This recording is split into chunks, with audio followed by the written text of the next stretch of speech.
Welcome back.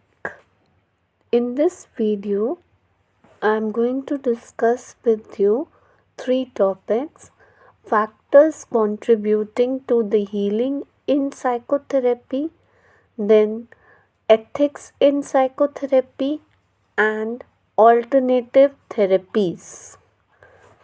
So let's start. Okay, students. So we'll start up with factors contributing to healing. Now, what is healing? It is the process of becoming well again. Now, this process is affected by various factors.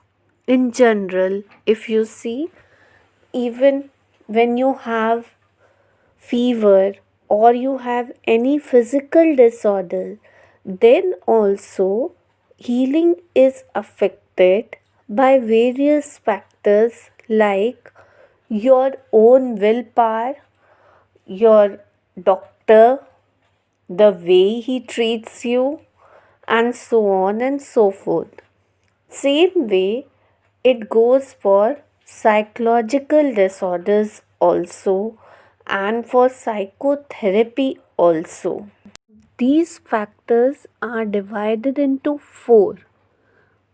First, techniques which the therapist adopt and the implementation of the same.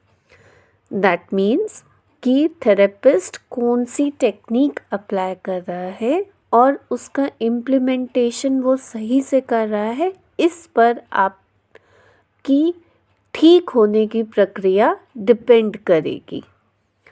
Then next point is therapeutic alliance. As I had already explained you what is therapeutic alliance and between whom is therapeutic alliance, I repeat, it is between the therapist and the patient. If the therapist is very empathetic, if he is very warmth, if he is regularly available, then the healing process will be faster. Now, the third factor is catharsis. Catharsis, children, means venting of the emotion, that is emotional unburdening. हम लोग अंदर से disturbed होते हैं when we are psychologically इल, तो therapist का काम होता है कि हमारे अंदर की फीलिंग्स को वो कॉन्शियस लेवल पर लाए. तो how much he tries to vent out our feelings, more will be the healing. Students, if we talk about the fourth factor, that is categorized as non-specific factors. That means these factors occur in different systems of psychotherapy across different clients and different therapists. और इनको two parts में divide किया गया है: patient variable and therapist variable. First, we'll talk about patient's variable. See, patient, if he wants to get cured, okay, if he has a strong willpower, and if he expect that he will improve, then he improves faster and the healing is good. Then let's talk about the other variable, that is therapist variable. In this, therapist own mental health, therapist own positive attitude will help in the healing of the client.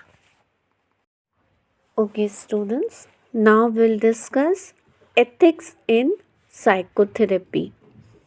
See, as you all know, every profession has to follow certain ethics.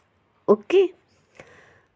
Same way in psychotherapy also, a therapist has to follow certain ethics.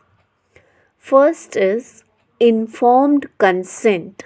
Okay, therapist needs to inform the client about the nature of the treatment which he is going to give him. Okay, he has to take his consent. उससे पूछना पड़ेगा client से कि मैं ऐसी ऐसी techniques आपको बताऊंगा, ऐसी ऐसी टेक्निक्स फॉलो करूंगा आप पर. Okay, so that he has to inform him beforehand, before starting. Then second is confidentiality. Confidentiality means कि that is he will keep it secret. Whatever the client is telling him, he will not disclose it to anyone else as it is his personal problem. Third point is elevating personal distress is the goal of the psychotherapy. A therapist should always keep in his mind कि my purpose is to reduce the discomfort my client. Next point is integrity. Next is respect for human rights and dignity, and of course professional competence, that is whatever skills are essential for him to be a therapist, he should have him. Okay students, now we'll talk about alternative therapies. What are alternative therapies?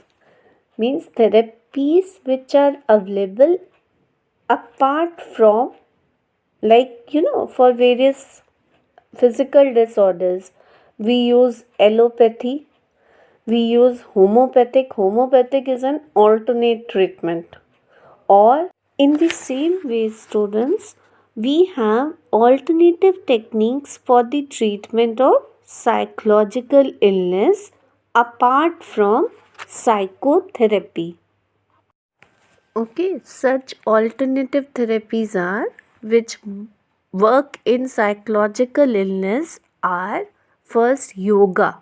So let's discuss. All of you know that yoga includes asanas or body postures and breathing exercises or combination of both asana and the breathing exercises. Now, how do they help in curing psychological disorders? See students, when you take deep breaths, when you do exercises involving breath, then your stress is relieved, mood is enhanced, concentration is increased, and as it is said, both physical and mental health go side by side. So it helps us a lot. Other techniques include meditation, which refers to practice of focusing attention on breath or on an object or thought or mantra. Vipassana meditation is mindfulness based meditation in which there is no fixed object or thought to hold attention.